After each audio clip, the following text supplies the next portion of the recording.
Hey everybody, Who's Your Jedi here with another review for you. This time I'm going to be talking about Episode 7 of The Legend of Korra called The Aftermath. And that's an appropriate name because there is a lot going on in the aftermath of last week's attack on the Bending Arena. One thing, of course, that I'm going to remark on before we dive into everything is did you notice that it's now Tarlok rather than Shiro Shinobi, the announcer guy, who is doing the opening narration for this week's episode?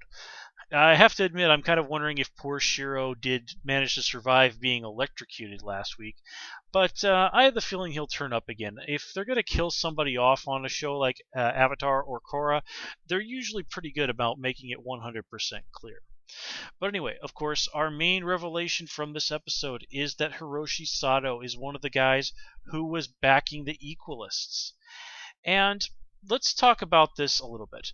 One thing that people have remarked on in terms of Mako is that his origin is remarkably similar to that of Batman. Well, in thinking about it, I think there's another comic book character that we can kind of draw into this who parallels Hiroshi, and that's Magneto. Now, sure, you think that with his tech thing going on, that Tony Stark would be the guy, Iron Man, but no, I really think that the first main comic book character who Hiroshi reminds me of in terms of his motivation for doing what he's doing is Magneto. Now, if you're not super familiar with the comic books, one of the part of the origin of Magneto in the comics is that he gets married to this woman, Magda, and they have a daughter who was it Magda? Well, anyway, before he has his children, the Quicksilver, Scarlet Witch, and most recently Polaris, Magneto had another daughter with a human woman. But when a human mob learned about his powers, they attacked his home, his wife. Yeah, it was Magda. His infant daughter was killed, and his wife, in complete and utter horror of him using his powers to massacre the crowd, fled from him. So here we have that sort of thing. Hiroshi, like Magneto hating humans, Hiroshi hates benders. And it's not just the fact that they murdered his wife. They were killed by the Agni Kais, a gang of firebenders. Now, I want you guys to stop and think about this. Do you really think that a gang of firebender criminals is running around with knives? And we've never seen any indication that guns are exist in the Avatar world. So, with that in mind, what do you think the firebenders that killed Hiroshi's wife used as a weapon to kill her? Well, most likely they used fire, and I don't think it's really too hard to say that dying by killing someone with fire is a pretty unfortunate way to go. And let's think about that some more. We know that Mako and Bolin's parents were killed by a firebender criminal. So, and that Mako witnessed this. Now think about this. He witnessed his father and mother being killed by a firebending criminal. Now, they probably can't outright say this on a kid show, but it is in all likelihood that he witnessed them being burned to death. And if that's the case, then considering that, Mako is a pretty together guy for having seen something so horrible when he was just a kid. But this brings us to the sort of parallel between Hiroshi and Mako is that whatever happened to him as a kid, whether or not he did see his parents burned to death, whatever we do know that he did see them die. But whatever the case, he's dealt with that in the way that Hiroshi did not. Mako is not lashing out at other people for his tragedy. He focused his energy in life on taking care of his brother. And while Hiroshi has obviously done a lot to take care of Asami, while he does clearly love her dearly, he has let that hatred consume him. And it has consumed him to such a level that he is willing it drives the only person that he really loves away from him. And I do think it says a lot about Asami's character that she was willing to do that. She was literally willing to turn a weapon on her own father in order to stand and defend Mako and Bolin and Korra and Tenzin and Lin. And folks, if there is some kind of grand gamut to this that in some way is supposed to benefit Amon, and that Asami is still somehow on his side, I've been turning this over in my head all day. If it's there, I sure as heck can't see it, because losing Hiroshi and his resources and those crazy mechs that he had, that just really does seem like a humongous blow to the equalist movement.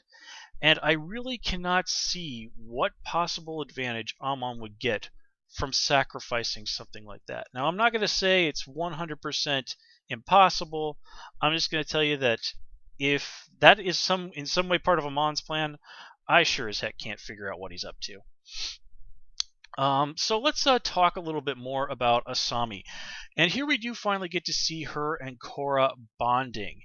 And I was very impressed by the way that the writers and the animators have handled that stuff. During all of that, we do see these little hints that could be seen as foreshadowing in a negative way what's going to happen. And by that I mean we're given Asami flat out tells us that she's been trained in defense since she was a little kid. Now I hear that, I think, okay, could she possibly mean chi blocking? And then later on during the race, we see Asami getting very aggressive with the driver, and she gets that little sort of wicked grin on her face. Again, this is sort of planting ideas in my head while I'm watching this. I was genuinely, honestly expecting that Asami was going to turn out to be evil by the end of that episode. And of course, I got exactly the opposite of what I was expecting. I love when television does that. Audiences have expectations, and writers and creators of TV programs can meet those expectations or they can subvert them. And this is one of those beautiful episodes where they take what I was expecting to happen and completely turn it around on me. It's like that episode of Buffy the Vampire Slayer with the puppet. Now when I was watching that originally, I'm like, oh gosh, the evil puppet thing, I've seen this a million times. Of course, by the end of the episode, it turns out that the puppet is in fact good. And I was like, that's brilliant. I've never seen that before. I completely was not expecting that. So again, my hat's off to the show's creators for doing something like that. It's wonderfully done.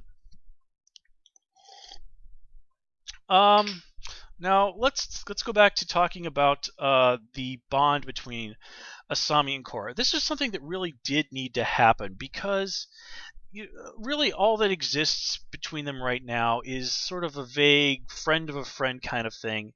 And Korra's, not inconsiderable amount of jealousy about Asami's relationship with Mako. And now here we have them sort of moving beyond that and establishing a real bond. And let me tell you why I think this is very important. Do you remember back in the original show when Zuko asked Iroh what? I think it was Zuko. Anyway, Iroh was asked why he just didn't go off and fight Ozai and take him out. And Iroh, very wisely, naturally says, well, I could do that. I could fight my brother. I might even win. But history would ultimately see it as nothing more, no matter what my motivations were, no matter what good were to come of it, history would see that as nothing more than two brothers fighting over power. Now let's look at the situation we have going on in this show right now. As it stands, we have exactly two characters, Pima and Asami, who are important characters in the show, who are not benders. And Pima is married to one of the most big important benders, and she's the mother of 3, soon to be 4 airbenders. The reason why I think that Asami is here and is turning out to be important in this way is that, let's say Korra and Mako and Bolin and Lin and Tenzin stop Amon, they put down the equalist movement, all's well that ends well, the good guys win. Well, that's all well and good, but let's look at how, no matter what their motivations, no matter how they did it, ultimately history would pretty much look down on this as benders stomping down on non-benders. It would essentially just be a failed rebellion against the ruling class. Nothing more, nothing less. And in that way, even if the good guys win, ultimately in a way they would fail.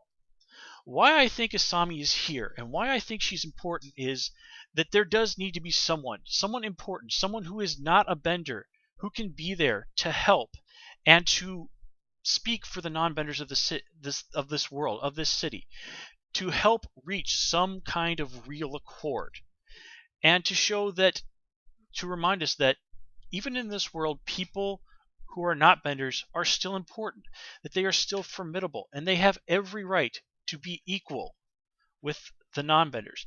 So in a way, I kind of see Asami, not directly, but being the Sokka for this series, to be that normal person who's does not need bending or anything like that in order to be important and effective in the grand scheme of things.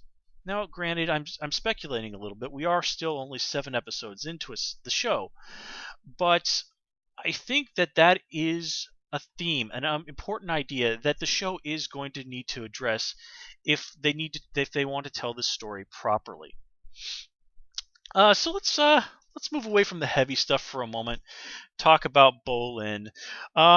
He was definitely doing the Sokka role, being the comic relief, which we did need, and it was quite a bit of fun seeing him hanging out in the mansion, enjoying the lap of luxury, playing around with Pabu, and then running to the bathroom in desperate need. I'm not really sure exactly how well him and his brother and Korra assaulting a police officer and tying him up, which I'm pretty sure would be considered unlawful imprisonment, is going to go down. But considering that Lin, the head of the Metalbender Cops, is essentially going rogue, I have a feeling that Tenzin has enough pull to get that smoothed over. But let's talk about Lin for a minute there. First of all, I have to say that it was completely and utterly awesome to see her using Toph's foot sonar ability. It is quite cool to know that she does have that ability, and just seeing her being able to pull that little bit away from her uh, foot and to be able to touch the earth, it does give us a good deal of insight into how that metal bender armor works. But ultimately, we see Lin see her own officers captured and taken prisoner by the Equalists, and here we have her big character moment so far in the series, in that, miss by the book, being the Avatar does not grant you any special privileges. She is basically going rogue. She was resigning her position, and she's going out there to break the law if she has to, and she's probably going to, in order to do what she thinks is right. And this is a pretty big step forward in terms of Lin's character, because as I said, she really was, up until this point, the by the books, the rules are the rules, the law is the law, no exceptions person. And here we see her having to make the choice between what is the law and what is just. And as I've said before in my reviews, what is the law and what is just are unfortunately not always the same thing. But we do, in this, we do see that as much as she might be a stickler for the rules, it is ultimately justice that means the most to Lin, protecting those people that she cares about, her officers. And as we've seen, Tenzin and slowly Korra are creeping onto that list. Now, another reason that I think that this is important is that even though she's resigned her post by the end of this episode, Lin represents the system in a way, the establishment. And as I've said in my previous reviews, if Korra is going to bring about real change in Republic City, she is, to at least some degree, going to need to be able to work with that system. Now, Tenzin is also part of the system. He's one of the council guys, of course. And it's pretty obvious that Korra is going to be able to count on Tenzin's backing there. But in the end of the day, he's just one guy. If Korra can also get Lin on her side, that's a big win for her. But that's of course not going to be so easy with Tarlok, who obviously has his own schemes, and that quite clearly has come to fruition now that Lin is out of the picture. Exactly what's going to go on there? I don't know. But it certainly is something to be keeping an eye on. Let's move away from all that for a moment and talk about another lighter moment. We, of course, got to see a little bit more of Cabbage Corp, and we got to see My Cabbage Corp. So, indeed, the legacy of the Cabbage Merchant has not been forgotten. I certainly know that I found that to be a real treat and a very a much needed light moment in what was generally a fairly dark moment. I'm sorry, at times a very dark episode. Let me see what else. Speaking of light moments, I do have to remark that I really enjoyed seeing Mako and Bolin just roughhousing in the pool. It really was a small moment, but it did do a good job of reminding me that hey, these are just two regular 16-year-old guys at the end of the day. It is nice to see them having those light, fun moments after all the hardship that they've had. Those two guys have earned that. Let me see here. What else? Yes, of course. We need to have a spare a moment to talk about Tano. Um, Boy, he was really a very broken man. And the fact that he takes that moment to say to Korra, get them for me, and gives her a vague hint of that old smile. I think that was meant to give us hope that despite what has happened to him, despite the emotional and personal and spiritual devastation that he has gone through, that he will be able to adjust. And I think that's important because while bending is very important to benders, it is not all who they are as people. We do, I think, need this reminder that if you take away that power, that there is still worth within these people. There is still both good and bad, and that they can still contribute. And I do think that that does need to be said. And let me see, is there anything else? Oh yeah, about Hiroshi's mechs. I was doing some research on this, and apparently, if you were to do some of the freeze frame, and I believe it was episode 2, you could actually see the design for those on some of the paperwork that Amon and his lieutenant were passing around. But it is one of those things that you literally have to use the freeze frame by frame thing to catch. Um, I was a little bit I found it a little hard to believe that they were going to be able to round up that much platinum in order to make these humongous walls of pure platinum and huge and fairly large size mechs out of platinum. I find that a little hard to believe. Platinum is a fairly rare metal, but you know what? I can allow them that. I've certainly hand waved far, far more ridiculous things in other shows. So overall, I think this is a really good episode, but it is an episode that it's a lot of it is just laying the foundation for things that we're going to see coming down the road. Not that important things don't happen, not that there isn't some great character moments, but it's certainly not that slam bang punch in the gut stuff like last episode. But that's not necessarily a bad thing. After an episode like that, it is always important for shows to sort of take that time to let things breathe. And even if they are doing that, we still did get some pretty intense action, some great moments in terms of character, and again, the story does continue to move forward. So all in all, a needed breather episode, but still a very solid episode of the show. Anyway, folks, that's it for this review. As always, please comment, rate, and subscribe. As I have said before, you can also follow me on Twitter at Hoosier Jedi. And until next time, take care and have a good one.